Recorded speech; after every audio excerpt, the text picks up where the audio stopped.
Now, looking into the COP28 convene, the president of the summit has stepped up pressure on countries and negotiators to resolve differences over a deal on fossil fuels. And this comes as the two-week climate summit enters its final stage, with just a day and a half left before it's scheduled to conclude. Now, he has asked nations to show flexibility as the debate over whether to phase out or phase down fossil fuels is heating the tables. Listen in. This presidency is to think that there is some confusion out there and misrepresentation. I want everyone to come prepared with solutions. I want everyone to come ready to be flexible and to accept compromise. And I told everyone not to come with any prepared statements and no prescribed positions.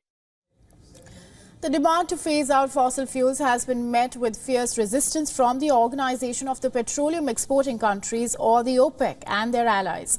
Now, earlier, Iraq told the conference that it is against any phasing out of fossil fuels. An Iraqi representative at the summit said that the global sectoral targets to phase out fossil fuels is not at par with the Paris Accord. In fact, Saudi Arabia, the world's leading oil exporter, has also become the most forceful opponent of the phase-out deal at the global summit. The Saudi delegation has rejected any dialogue related to fossil fuels, whose emissions are heating the planet at unprecedented levels. And the delegates have also objected to triple the renewables and double the rate of energy efficiency, a provision that has been endorsed by 130 countries and at least 50 companies.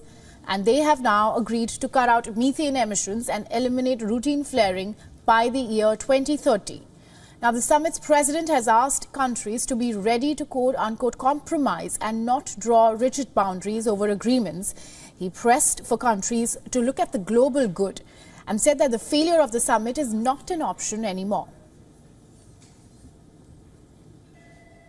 I want them to know failure or lack of progress or watering down my ambition is not an option.